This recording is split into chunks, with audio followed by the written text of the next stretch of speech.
Sikap anggota Polresta Malang Kota yang melakukan sujud sebagai bentuk permintaan maaf atas meninggalnya 131 orang dalam tragedi di Stadion Kanjuruhan pada 1 Oktober 2022 lalu dinilai patut dipuji.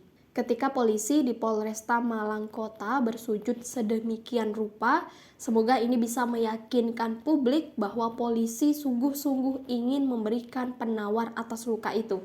Kata pakar psikologi forensik dan pemerhati kepolisian Reza Indragiri Amril dalam keterangan yang disampaikan melalui pesan WhatsApp pada Senin 11 Oktober 2022. Reza mengatakan sikap para polisi di Polresta Malang Kota mirip seperti aksi simpatik yang dilakukan para petugas kepolisian di Amerika Serikat yang berlutut sebagai gestur permintaan maaf usai kematian seorang warga minoritas kulit hitam, George Floyd, pada 25 Mei 2020. Kematian George Floyd turut memicu demonstrasi hingga kerusuhan di sejumlah kota di Amerika Serikat. Masyarakat juga mendesak kepolisian di Amerika Serikat meninggalkan kultur kekerasan dan sikap brutal dalam menghadapi masyarakat. Menurut Reza, sikap permintaan maaf dan penyesalan itu sangat penting sebagai wujud penyesalan terhadap masyarakat yang kehilangan anggota keluarga dalam kejadian itu. Berbeda dengan urusan pidana dan etik yang barangkali akan selesai beberapa pekan atau beberapa bulan, luka batin masyarakat pasti akan menganga dalam waktu yang sangat lama, ucap Reza. Di sisi lain, Reza berharap Polri tidak hanya meminta maaf tetapi juga membenahi diri untuk serius menjalankan reformasi di internal. Sudah membahana sejak puluhan tahun silam dan digemakan lagi hari-hari belakangan ini. Tapi bagaimana reformasi itu akan dilakukan? Kata Reza, Kapolresta Malang Kota Kombes Budi Hermanto bersujud bersama para anggota kepolisian lainnya pada kegiatan apel pagi di halaman Mapolresta Malang Kota Senin 10 Oktober 2022. Ia mengatakan aksi bersimpuh dan bersujud itu dilakukan untuk meminta maaf kepada Tuhan Yang Maha Esa. Selain itu, dia menambahkan aksi tersebut juga sebagai bentuk permintaan maaf kepada para korban tragedi Kanjuruhan beserta keluarganya.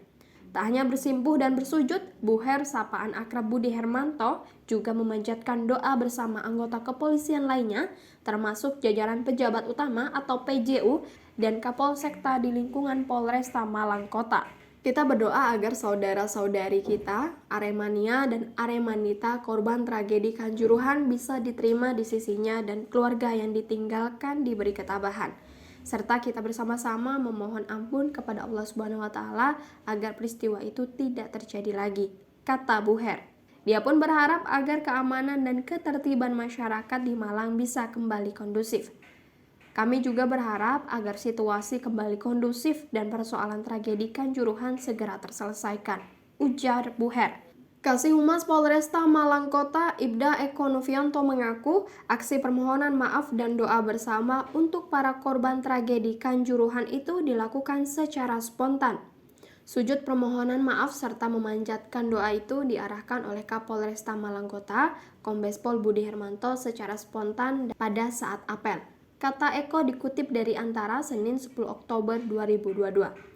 Dia mengatakan ada sekira 100 orang anggota Polresta Malang Kota yang mengikuti aksi sujud massal pada saat kegiatan apel pagi. Ini sebagai wujud empati kita, ada keterikatan emosional antara kami dengan masyarakat, jelasnya.